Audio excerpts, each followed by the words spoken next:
안녕하세요. 저는 지금 소면 공장을 운영하고 있는 40대 중후반 여자입니다. 삼형제를 제치고 막내 며느리인 제가 시아버지로부터 이 공장을 물려받아 하고 있다는 사실을 알면 모두들 놀라시곤 하죠. 저와 저희 시아버지의 기막힌 인생 이야기 한번 들어보실래요? 저희 시아버지는 젊으셨을 적 작은 방앗간을 하셨는데 장사 수완이 좋으셔서 매출이 어마어마하게 늘었다고 하세요. 그래서 넓히고 넓혀 소면 공장을 차리셨는데 아버님의 경영 스타일이 독보적이다 보니 수출도 잘 되어 연매출 200억까지 될 정도로 사업이 잘 되셨어요. 나중에야 잘 되었지만 초반에 사업 규모 늘릴 때는 허리띠도 졸라맬 정도로 좀 힘드셨다고 하던데 딱 그때 어느 참하고 선한 여성분을 알게 되어 사랑에 빠지시고 바로 결혼을 하셨다고 하네요.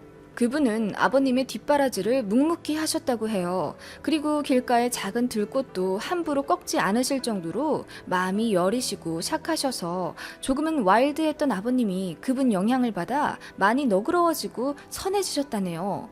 그렇게 그분과 알콩달콩 10년 정도를 사셨고 두 분이 서로 의지하며 안정적인 관계를 유지한 덕분인지 날이 갈수록 매출액이 늘고 사업 규모가 커져 누가 봐도 돈 많은 소위 부자가 되셨죠. 3층짜리 거대한 저택을 지었고 당시는 드물었던 고급 대리석을 이태리에서 직수입해와 인테리어하고 정원도 으리으리하게 가꾸어 사셨죠.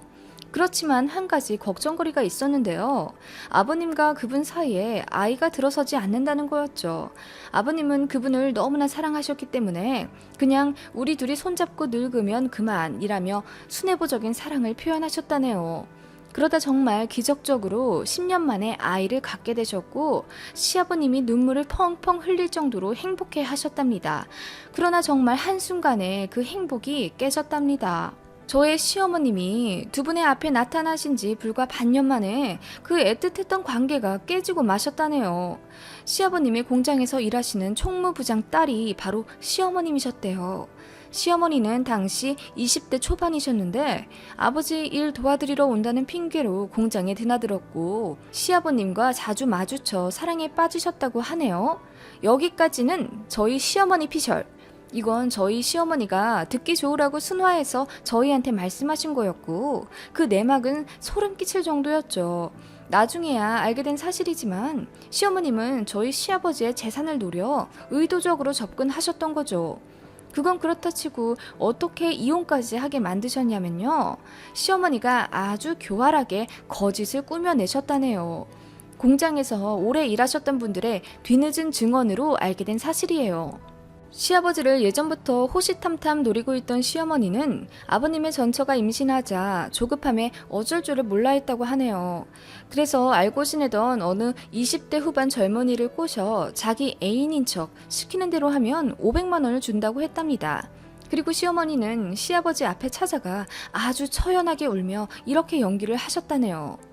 사장님, 제 애인이 사모님과 바람이 났다고 해요. 저는 애인이라 헤어지면 그만이지만 사장님은 10년이나 같이 산 부인인데 이 사실은 아셔야 하지 않겠어요? 임신하셨다죠? 그 아이 제 애인의 아이랍니다. 뭐라고요? 아니, 그 말을 나더러 믿으라고 하는 거요? 사모님 저녁마다 1시간 정도 집 비우시죠? 그때마다 제 애인 만났다고 하네요. 아니요. 그건 3년째 우리 동네 부모 일은 불쌍한 애들 저녁밥 챙겨주러 가는 것이오.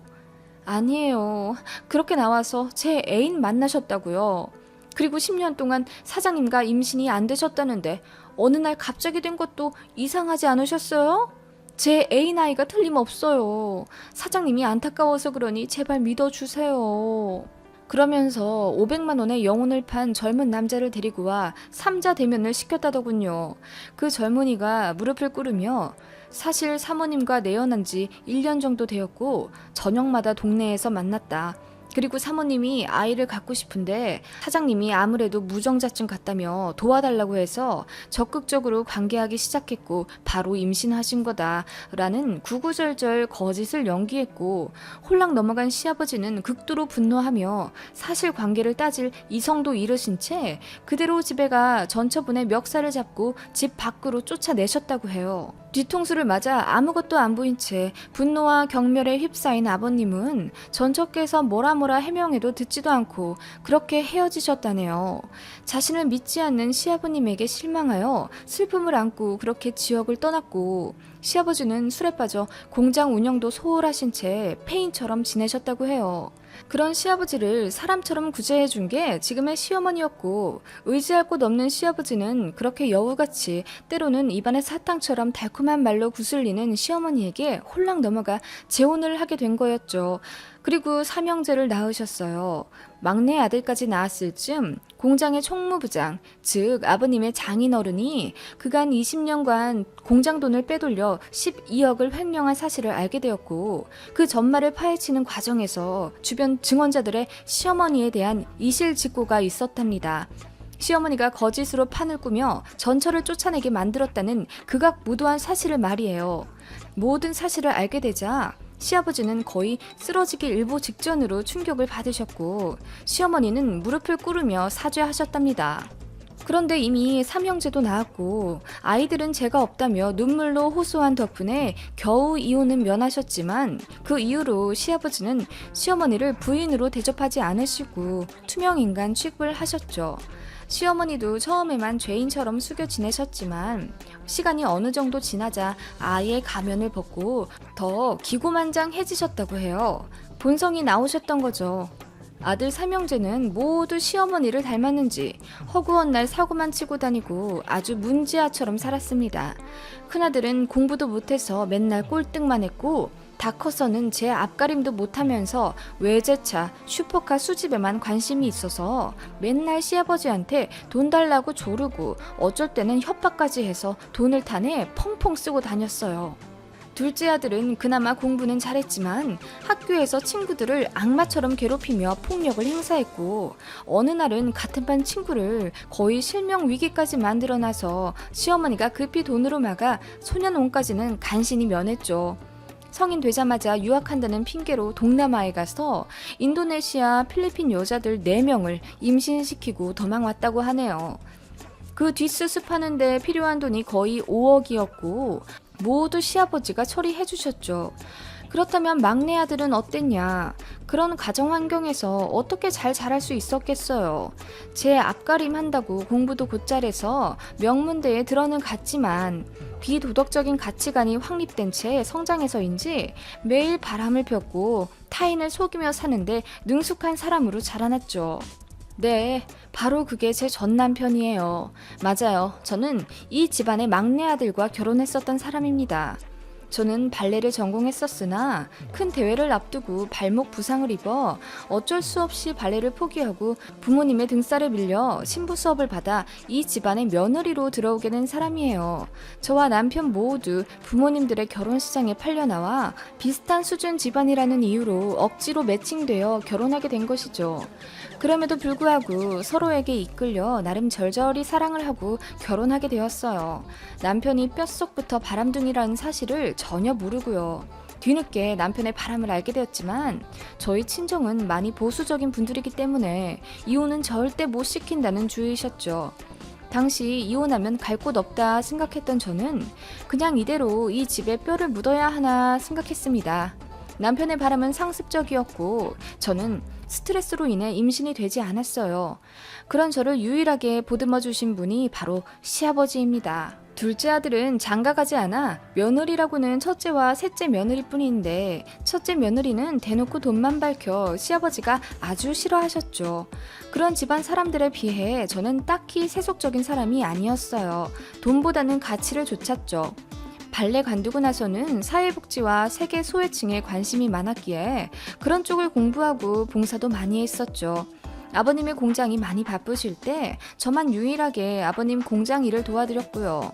저는 경영 쪽의 문외한이라 영 다른 세상이라 생각했는데 의외로 실전에 나가보니 재밌더라고요.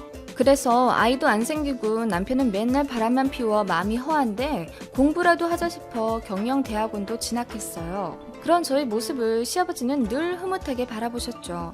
어느 날 공장에서 점심을 먹다가 제 손을 잡으며 내가 유일하게 우리 집에서 아끼는 게 바로 우리 막내 며느리야. 어떻게 이런 보물이 들어왔을꼬.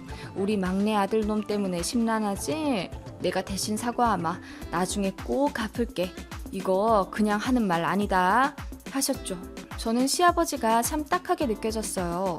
늘 불호령을 치시고 가족들에게 눈길도 안 주시는 분 같았지만 아버님의 진한 상처를 알고 나니 참 안타깝더라고요. 그래서 저도 아버님을 잘 따랐죠. 아버님을 인간적으로 보듬어주고 싶다고 느낀 결정적인 사건이 있었어요.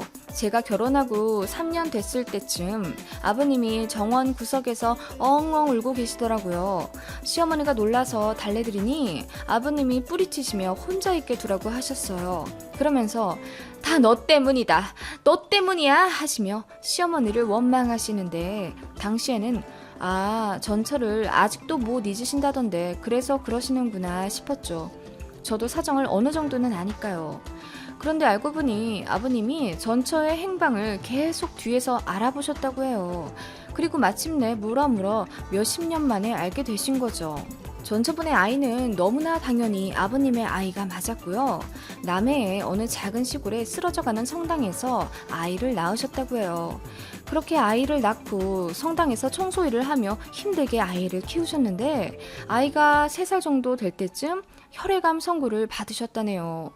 그리고 반년 정도 힘들게 투병하다 돌아가셨다고 해요. 그리고 그 아이는 처음엔 성당에서 보호했는데 성당이 문을 닫게 되자 고아원으로 옮겨졌고 그 이후의 행방은 모른다네요. 기록이 안 되어 있어 찾을 수가 없다고 해요.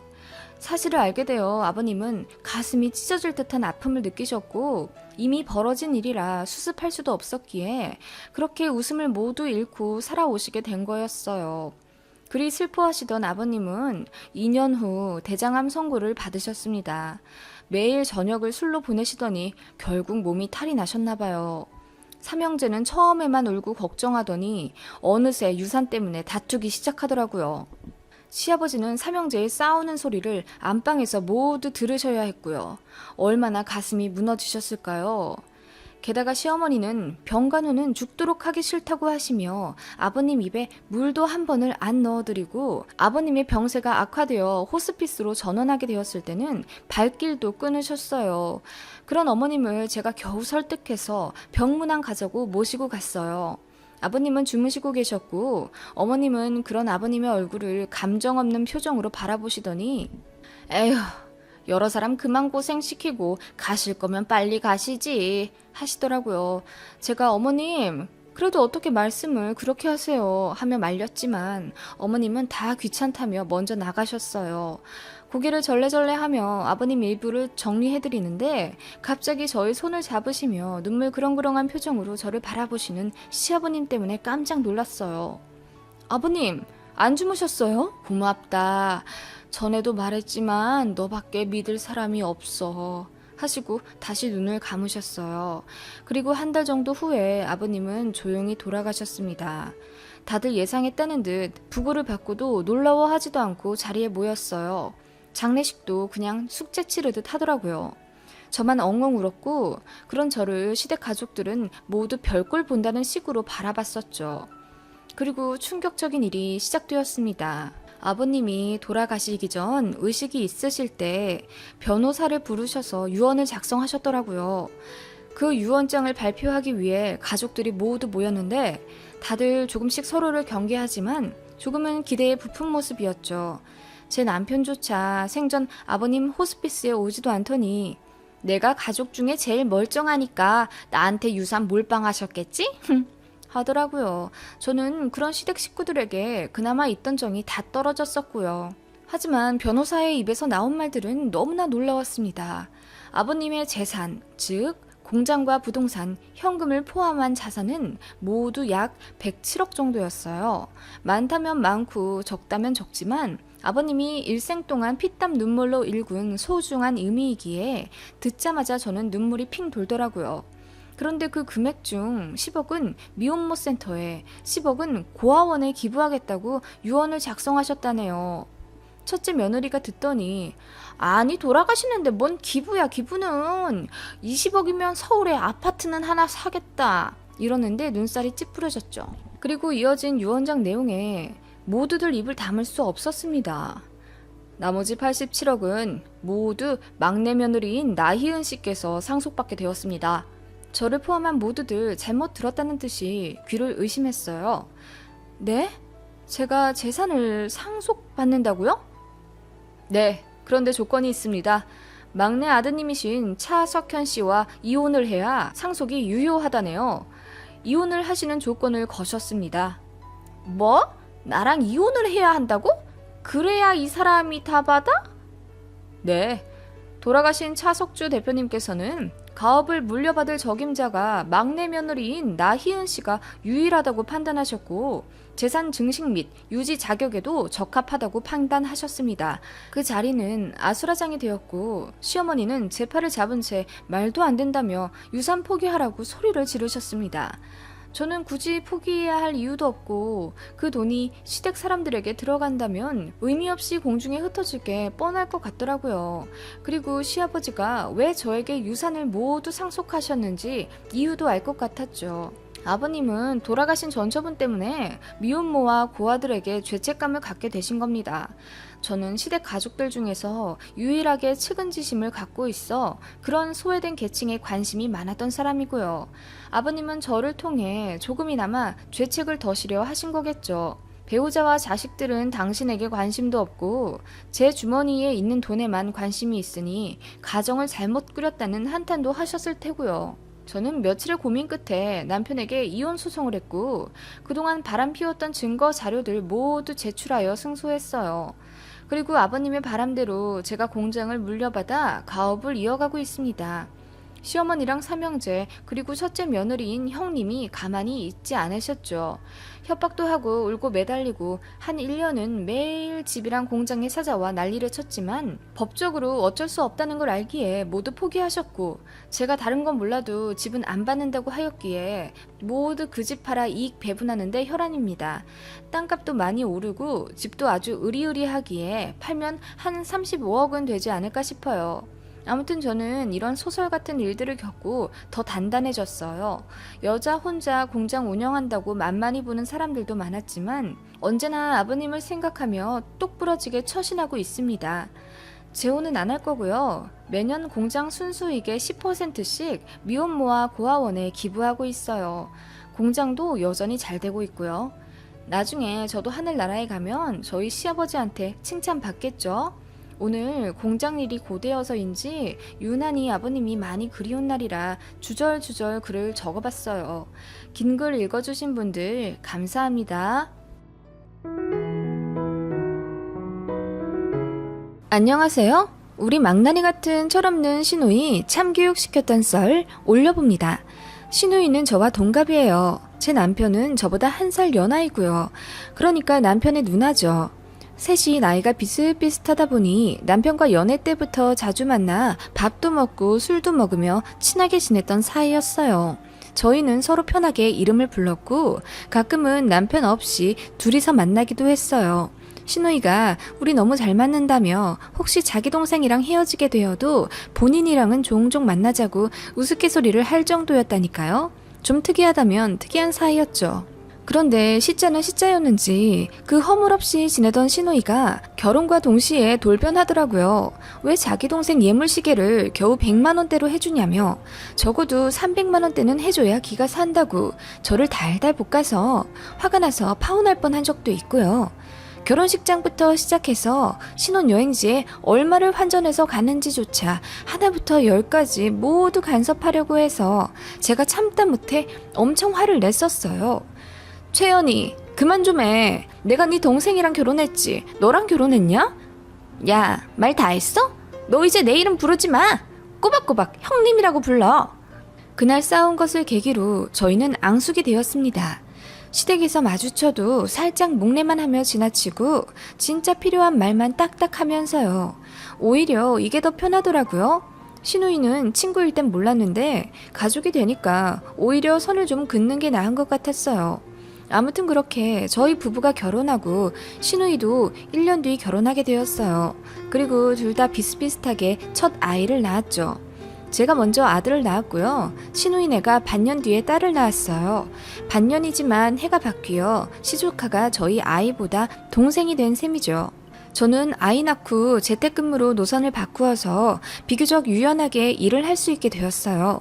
그래서 수익은 반 정도 줄어 월 100에서 120만 원 정도만 겨우 벌지만 하루에 2-3시간 정도만 일을 하면 돼서 아이 키우며 생활비 벌기 딱입니다.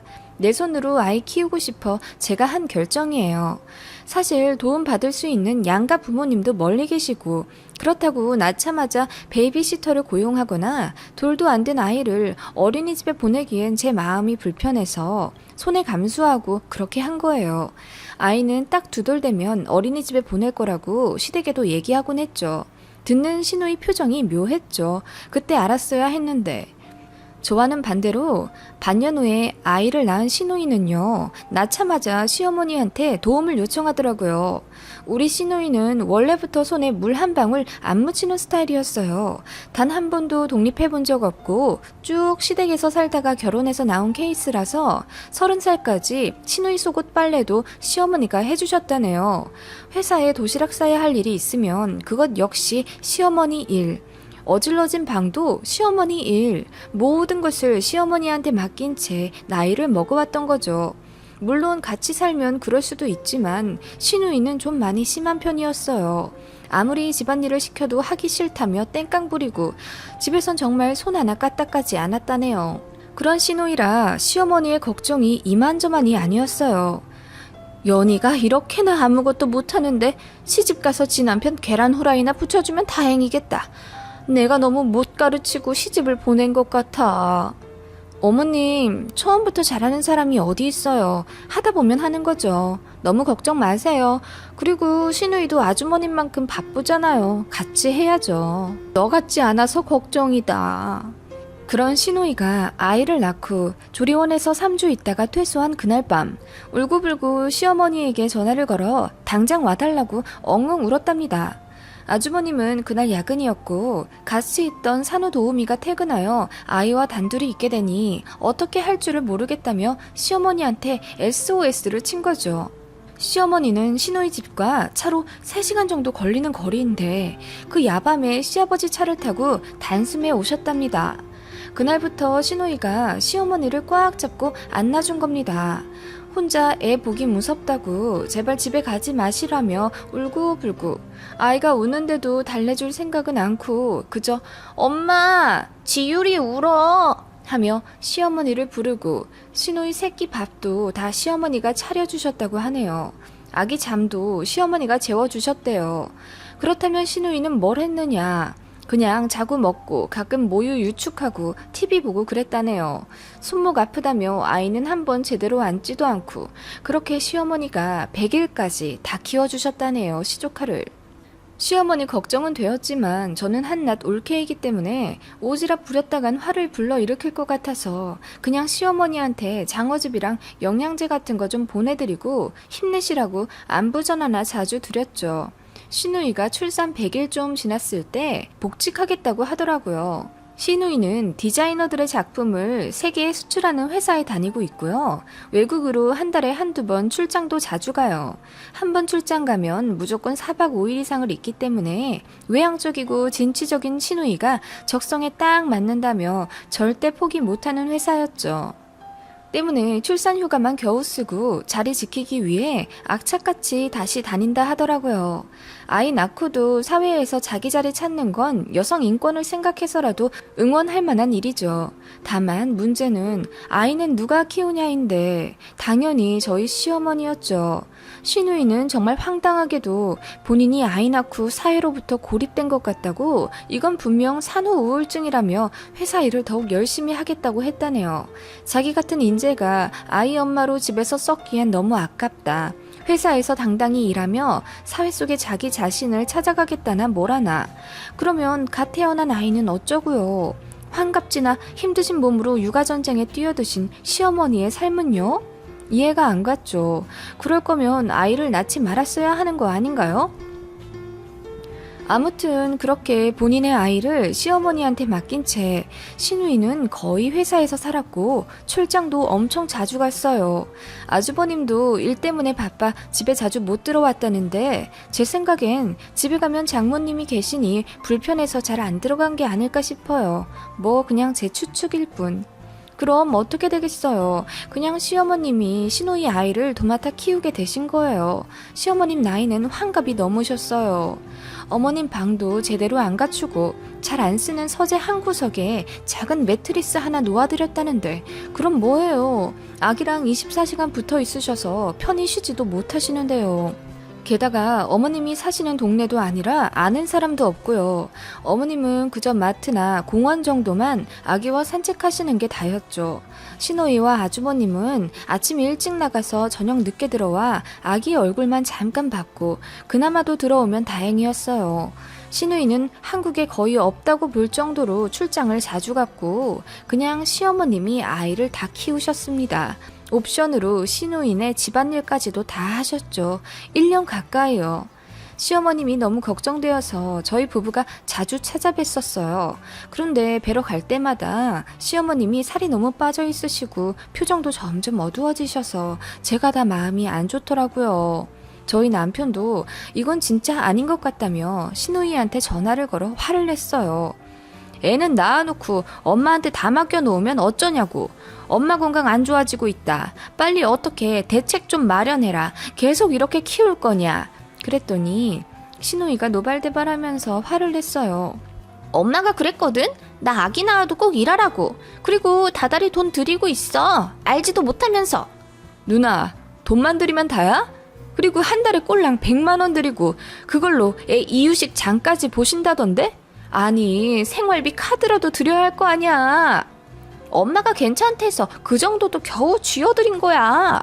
그리고 엄마가 손주한테 쓰는 돈인데 네가 뭔 상관이야 대체? 하고 끊어버리는 신우이. 저도 아이 키우는 입장이지만 이건 정말 레전드 무개념이다 싶었죠. 신우이가 철이 없는 건 알았지만 이 정도로 개념 없었나 싶었어요. 답답해서 시어머니께 말씀드렸죠.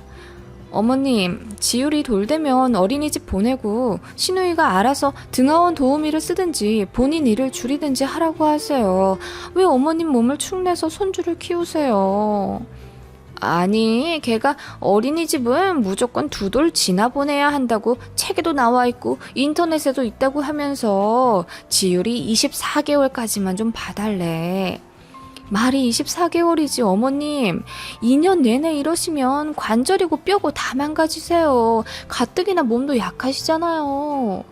그것도 그렇고 지율이도 나를 지 엄마보다 더 따르니 내가 눈에 밟혀서 그래. 답답했습니다.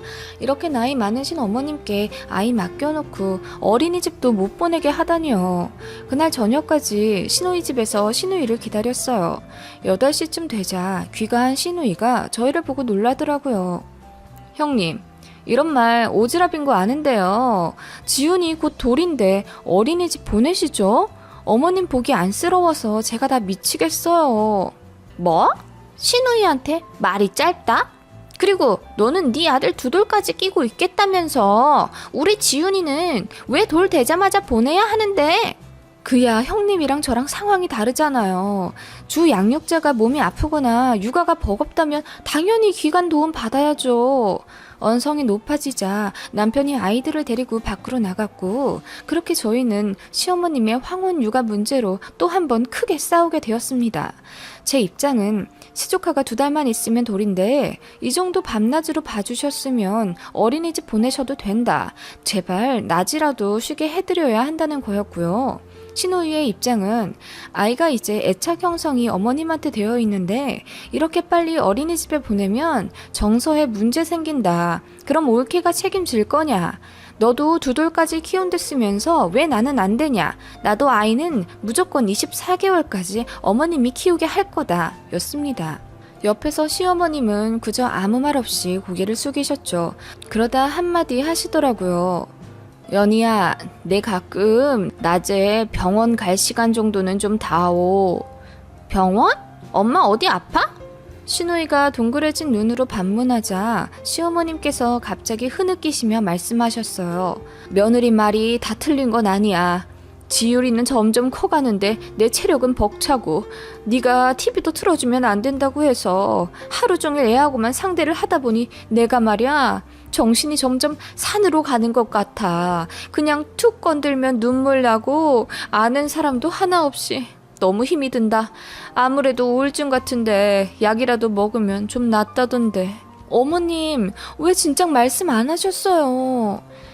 내가 집에 간다는 게 아니라 그래, 네 말대로 지율이 24개월까지 보긴 볼 건데 약이라도 먹어가며 보면 좀 수월하지 않을까 싶어서. 어머님, 우울증 약까지 먹어가며 황혼 육아한다는 게 말이 되세요? 아니, 옳게 나설 때 안 나설 때 좀 가려. 내가 지금 우리 엄마랑 얘기하잖아. 당황한 듯한 신호이가 급하게 시어머님을 잡고 묻더라고요. 엄마, 그게 무슨 말이야? 엄마가 우울증 같다니. 아니, 아직 돌도 안 되는데 그냥 먹이고 치우고 씻기고 재우면 되잖아. 가끔 책 읽어주고. 지율이같이 순한 애 좀 보는 게 뭐가 그렇게 힘들다고 그래. 형님, 주말에도 아이 안 보고 늦잠 자고 약속 있다고 나가신다면서요. 지율이 그동안 단 1시간이라도 진득하게 보신 적 있으세요? 지율이가 어머님한테 엄마라고 한다면서요. 그렇게 될 때까지 엄마로서 대체 뭐 하신 거예요? 뭐? 옳게! 옳게처럼 집에만 있는 사람이 나랑 같아? 그리고 지금 이거 월권하는 거야. 형님, 지율이가 엄마인 형님 봐도 대면대면 하잖아요. 이런 건 정서적으로 문제 있다고 안 보세요? 엄마인 형님이 엄마 노릇을 안 하고 계시는데 어린이집 안 보내는 것에 왜 그리 집착을 하세요?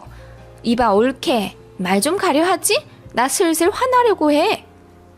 아니요, 말 가려 하실 건 형님이세요. 그리고 시터 시세 뻔히 아시면서 겨우 100만 원이요?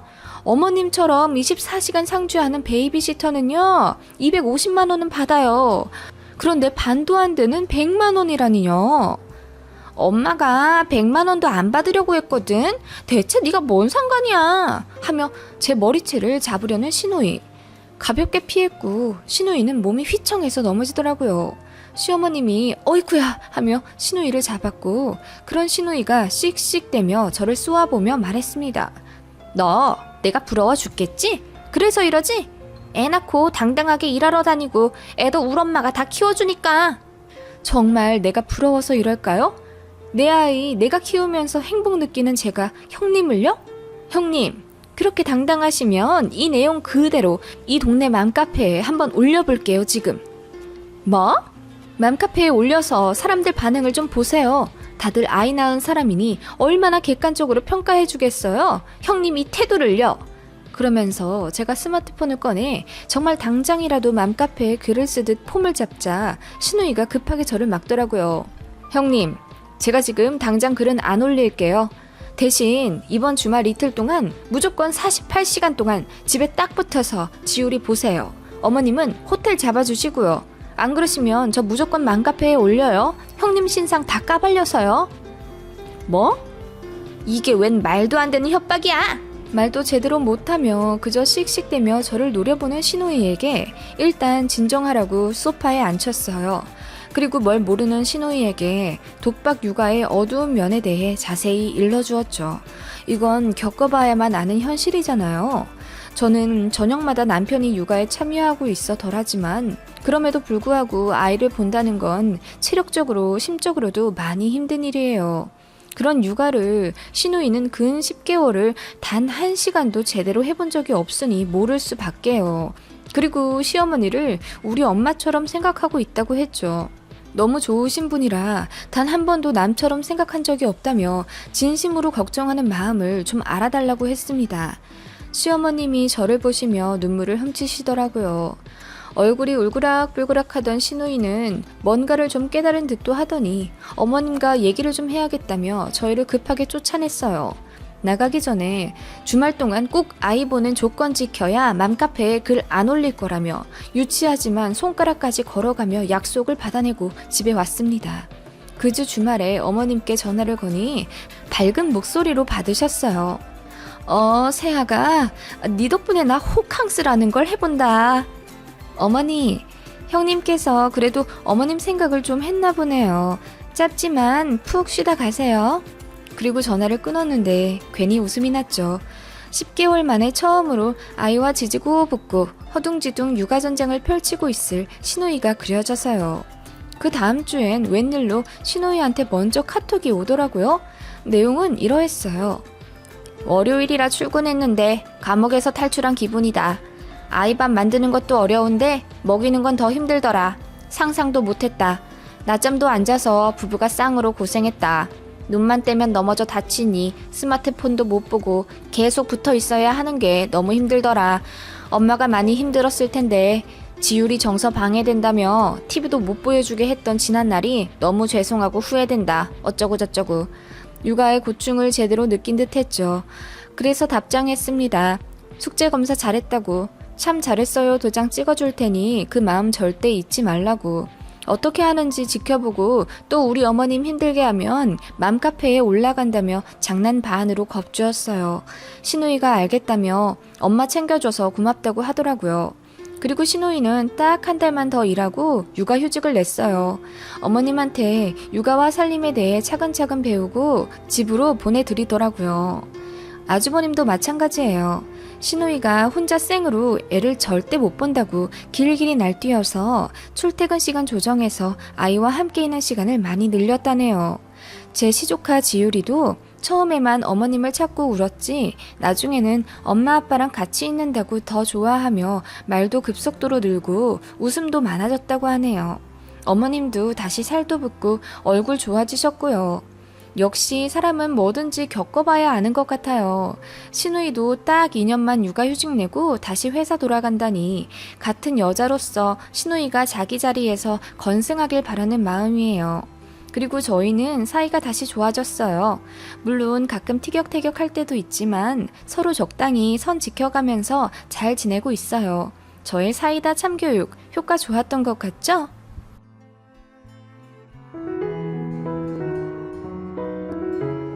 안녕하세요. 저는 충북 청주에 살고 있는 30대 아이 엄마예요. 앞에선 제가 돼지같이 살쪘다며 잔뜩 모욕 주고 뒤로 몰래 바람핀 그지 같은 남편. 그 눈에서 눈물 빼는데 성공했네요. 전 지금 살 쫙 뺐고 이혼 통보하고 별거 한지 지금 딱 2달 되었네요. 소송을 거는 한이 있더라도 반드시 이혼할 겁니다. 저는 5년 전 결혼해서 그해 임신해 예쁜 딸을 낳았어요. 그치만 그 과정이 순탄하지만은 않았습니다. 저는 임신 전 키 168에 몸무게는 늘 49 정도를 유지했고 가슴도 항상 B컵 이상이던 소위 연예인 몸매를 갖고 있었어요. 어릴 적부터 살쪄본 적이 없었던 터라 원래 살 안 찌는 체질인가 보다 했고 다이어트는 남의 일인 줄로만 알았죠. 남편도 말하기를 첫 만남이었던 소개팅 했을 때 제가 딱 붙는 스키니진을 입고 갔는데 여리여리하게 잘 어울리는 모습에 첫눈에 반했다고 하더라고요. 본인은 원래 마른 여자 좋아했다며. 암튼 그 말랐던 제가 왜 살 때문에 남편과 싸우게 됐냐고요? 임신 때로 얘기를 거슬러 올라가야 하겠네요. 임신하자마자 심각한 먹더 때문에 눈 떠있는 순간은 늘 무언가를 먹어야 생활이 가능했어요. 먹덧 아시죠? 조금이라도 배가 허하면 헛구역질을 하거든요. 그래서 그런지 막달이 되어가면서 몸이 점점 거구가 되어갔습니다. 출산만 하면 살이 쫙 빠질 줄 알았는데 호르몬 때문인지 아이 100일 될 때쯤엔 80kg까지 몸무게가 늘어났습니다. 늘어난 몸무게만큼 제 바지 둘레도 늘어났죠. 거의 2배 가까이 몸이 불어버린 거예요. 남편이 저에게 반했던 예쁘고 여리여리했던 목선은 어느새 살로 두툼해져 버렸고 손가락도 퉁퉁 부어 불가사리처럼 변하더라고요. 뱃살은 출렁출렁하고 그 예뻤던 제 학다리도 어느새 코끼리처럼 변해버린 듯 했습니다. 언제부턴가 거울 보기도 싫더라고요. 임신하고 나서 남편과도 사이가 소원해졌어요.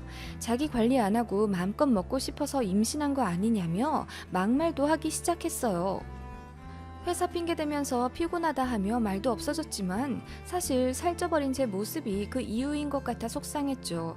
더 속상한 건 자신감을 모두 잃어 말 한마디 시원하게 못 받아치는 저 자신이었습니다. 육아하느라 힘들면 살이 빠진다고요? 글쎄요. 힘든 건 힘든 거지만 살이랑은 예외더라고요. 정신적으로도 너무 힘들다 보니 밤에 아이 재우면 꼭 캔맥주 하나씩 따서 들이키는 게 하루에 낙이 되었어요. 아이 아빠가 바빠서 새벽에 들어올 때도 많았기 때문에 제가 거의 독박하다시피 육아를 했거든요. 외롭기도 하고 힘들었어요. 어느 날 아이 아빠가 지방으로 4박 5일 동안 출장을 갔다 왔고 며칠 동안 말 상대도 없이 아이와 고군분투하다 만난 남편이 너무 반가워 저도 모르게 보자마자 꼭 껴안았어요. 그런데 남편이 절 확 밀더라고요. 그리고 매몰차게 쏘아붙이는 한마디. 압사당하는 줄 알았네. 출장 갔다 온 사이에 살은 왜 또 쪄 있어? 당신 정말 다 포기한 거야? 이러더라고요. 너무 충격받았어요. 남편은 그대로 아이만 안아 올려 저를 지나쳐 아이 방으로 가는데 남편의 막말에 뭐라 반격할 생각도 없어지고 그냥 지금 목을 매 죽어버릴까 생각도 들 정도로 제 마음은 급속도로 피폐해졌습니다. 어떻게든 살을 빼야 했습니다. 옆집 아저씨에게 남은 맥주를 모두 드리고 다이어트 식단을 주문했어요. 남편에게 나 이제 다이어트 하려고 맥주도 다 버렸어 하며 애써 웃으며 말을 걸었어요. 좋아할 줄 알았던 남편인데 관심도 없다는 듯 별 말이 없더라고요. 그래서 저도 모르게 서러움이 올라와 엉엉 울게 되더라고요. 남편은 제 눈물을 보고도 걱정하지도 않고 그저 신경질만 내며 살찌니 눈물도 많아졌나? 다이어트? 일단 1kg라도 빼보기나 하고 말해. 하는 짓 하고는 한심해서 진짜. 하더니 현관문을 박차서 나가버리더라고요. 모욕의 향연이었습니다. 제가 아무리 살이 쪘기로써니 어떻게 이렇게 심한 말을 할 수가 있는지. 그날 저녁 남편은 저에게 카톡 하나를 남기더라고요. 일이 힘들어 예민하게 군 거 사과한다며 며칠 밖에서 지내면서 마음 좀 추스리고 오겠다고 하더라고요. 차라리 얼굴 보면 더 감정만 안 좋아질 것 같아 그러라고 했습니다. 그렇게 나간 남편이 며칠 후 집에 들어왔어요. 제 얼굴도 안 보고 그냥 쓱 들어와 아이만 보더니 구석방에서 쪽잠을 자더라고요. 그 날을 시작으로 저희는 서로 대화도 없이 반년 가까이 서로를 투명 인간 보듯이 하며 살게 되었죠. 남편과 사이도 안 좋아지니 더 무기력해져서 다이어트 해야겠다는 의지도 사라지더라고요. 눈 뜨면 아이 돌보고 아이 잠들면 술로 허한 마음을 채우고 그런 일상이 매일 반복되었습니다. 그나마 집에는 꼬박꼬박 들어오던 남편은 어느 날부턴 당연한 듯이 일주일에 3-4번은 외박했어요. 바보 천치 같은 짓인 거 알지만 그런 남편을 저는 내버려 두었어요. 뭐라 따지게 되면 서로의 얼굴을 보게 될 텐데